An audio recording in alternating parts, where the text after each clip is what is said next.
Okay, friends, here's the last objective. So I can solve multi-step addition and subtraction word problems.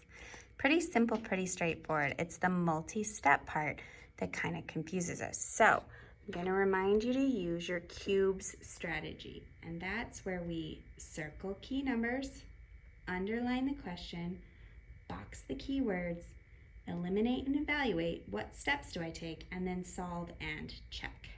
So we'll use that strategy as we solve this word problem. Get the camera set up. Okay, I think it's gonna stay now.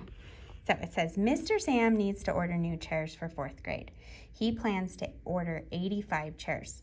He orders 25 chairs for Miss Rogers' class and 26 chairs for Miss Schrank's class. If Miss Riddle's class only needs 24 chairs, how many chairs will be left over for the hallway? Then it says, estimate to see if your answer is reasonable. So let's use our cubes. First thing I do is I circle the important numbers. So 85 is an important number, 25, 26, and 24. Next step is to underline the question.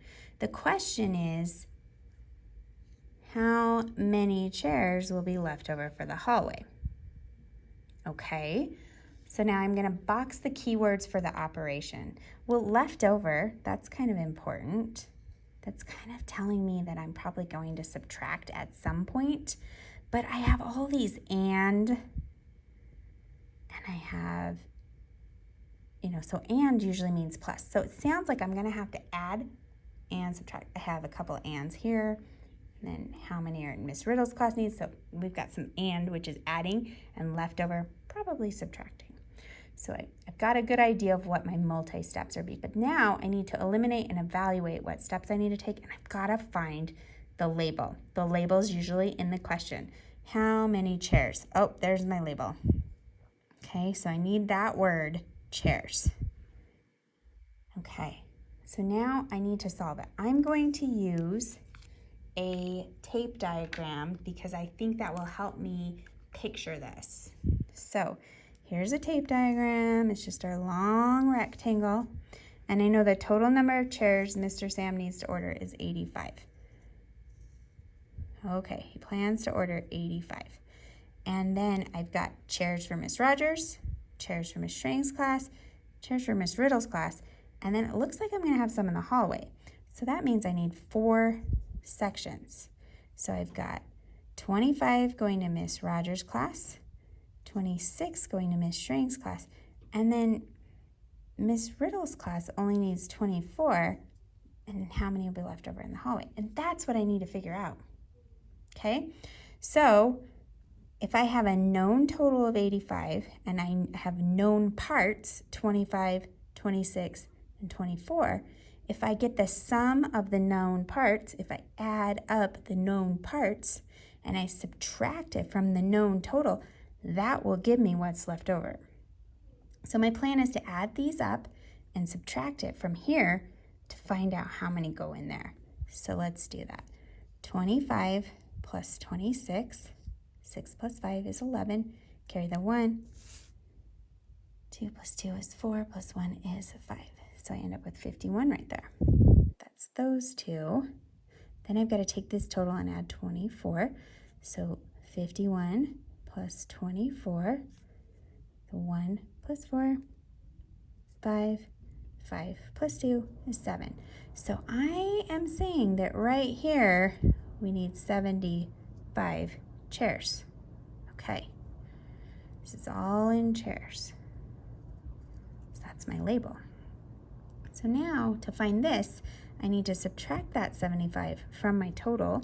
So 85 minus 75. And some of you can do that right in your head, but if you can't, it's pretty simple. Let's do it by place value. 5 minus 5, 0. 8 minus 7 is 10. So that's going to leave 10 chairs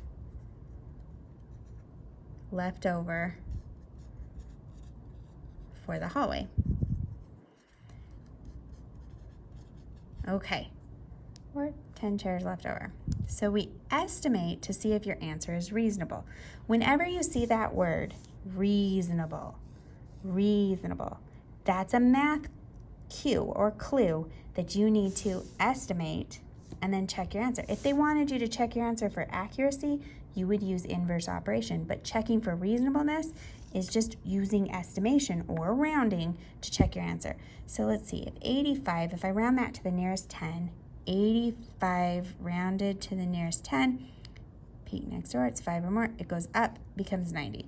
And then let's round these parts. 25 is 30, 26 is also 30, but 24 becomes 20.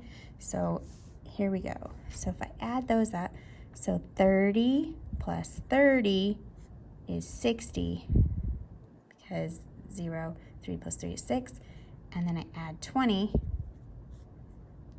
so 60 plus 20, that becomes 80, and then if I subtract 90 minus 80, because I'm going through the same steps I did before, 0, 9 is 10, and look, my answer is reasonable because it actually matches. So I would say yes, my answer is reasonable. Good luck, guys.